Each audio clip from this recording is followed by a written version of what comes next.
حضرت شیخ ابو صالح موسیٰ جنگی دوست علیہ الرحمن ایک نہر کنارے وضو کر رہے تھے کہ پانی کے بہاؤ پر ایک سیب بہتا ہوا آیا۔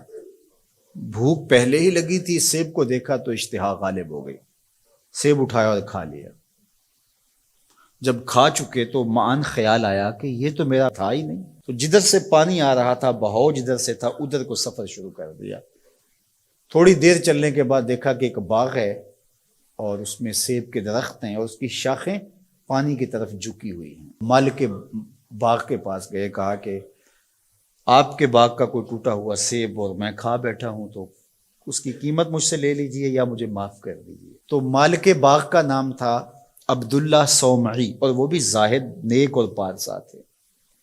جب انہوں نے دیکھا کہ اس نوجوان نے سیب کھانے پر مجھ سے معذرت کی ہے یا پیسے دینے کے لیے تیار ہے، یہ تو کوئی جوہر ہے، کہا 12 سال میرے باغ کی نوکری کرنی پڑے گی، اس کے بعد ایک شرط اور ہے، پوری کر دو گے تو میں تمہیں معاف کر دوں گا۔ کہا ٹھیک ہے، 12 سال نوکری کرتے رہے۔ کہا اب دوسری شرط ہے کہ میری ایک بیٹی ہے جو آنکھوں سے نابینا ہے، کانوں سے بہری ہے، زبان سے بول نہیں سکتی، اپاہج بھی ہے، چل نہیں سکتی، اس کے ساتھ تمہیں نکاح کرنا ہوگا۔ کہا یہ بھی منظور ہے۔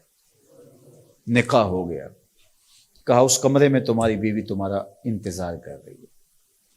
جب کمرے میں دیکھا تو ایک صحیح الاعضاء خوبصورت صاحب جمال خاتون منتظر تھی۔ سمجھا غلطی لگ گئی ہے، واپسی جلدی سے پلٹے اور اتنی تیزی سے پلٹے کہ دروازے کی چوگاٹ کے ساتھ سر لگا اور سر پھٹ گیا اور خون بہ رہا، اور واپس آئے تو شیخ عبداللہ صومعی کہنے لگے کہ کیا ماجرا ہوا؟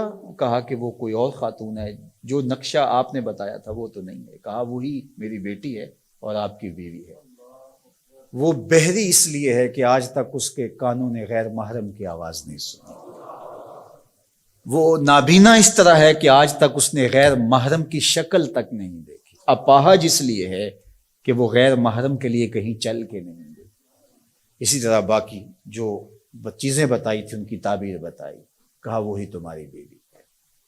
عبداللہ صومعی کی اس بیٹی جس کا نام ام الخیر تھا اور شیخ ابو صالح موسیٰ جنگی دوست کی بیوی، تو یہ صالح نوجوان اور یہ صالحہ خاتون نکاح کی بندھن میں بندھ گئے۔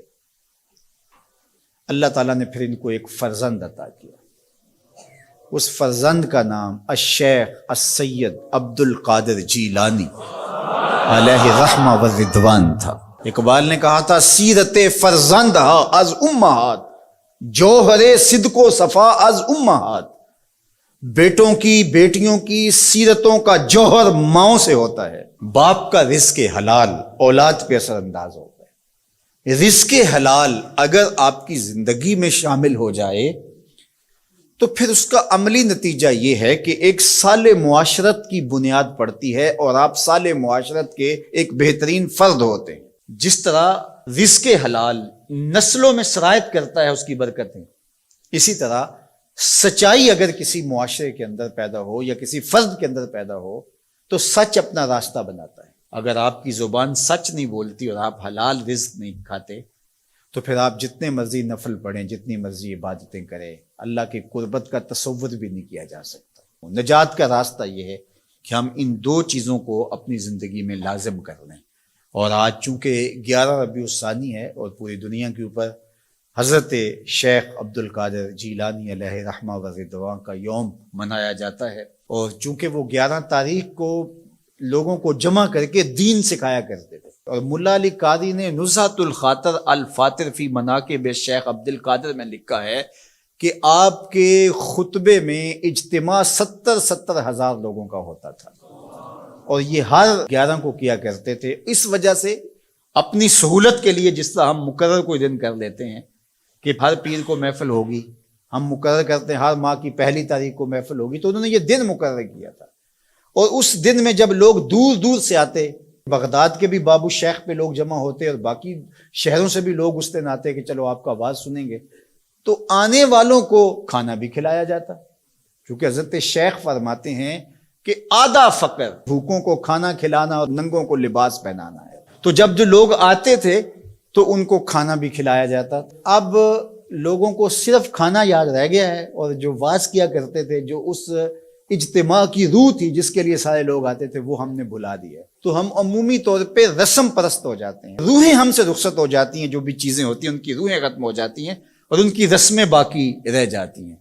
اور یہ ہمارا المیہ ہے شروع سے، بلکہ اقبال نے کہا کہ پورا دین ہی جو ہے وہ ہم نے رسم رکھ لیا ہوا ہے، اس کی روحیں ہم سے رخصت ہو گئی ہے. رہ گئی رسم ازاں روح بلالی نہ رہی، فلسفہ رہ گیا تلقین غزالی نہ رہی. مسجد مرثیہ خواہیں کہ نمازی نہ رہے، یعنی صاحب اوصاف وہ حجازی نہ رہے. حضور نے ارشاد فرمایا لا یبق من الاسلام الا اسمہ ولا یبق من القرآن الا رسمہ مساجدہم عامرۃ وہی خراب من الہدی. ایک وقت آئے گا کہ قرآن صرف رسم کے طور پہ باقی رہ جائے گا، اور جو ہے وہ اسلام کا صرف نام باقی رہ جائے گا. مسجدیں زیب و زینت کے لحاظ سے تو آباد ہوں گی، بڑے اونچے اونچے مینار ہوں گے، گنبد اچھے ہوں گے، قالین اچھے بچھے ہوں گے، دیواریں منقش ہوں گی، یہ سب کچھ تو ہوگا، لیکن نمازیوں سے خالی ہو جائیں گے، ہدایت کے نور سے خالی ہو جائیں گے. تو آج یہی ماجرا ہے کہ ہر چیز کی رسم باقی رہ گئی ہے.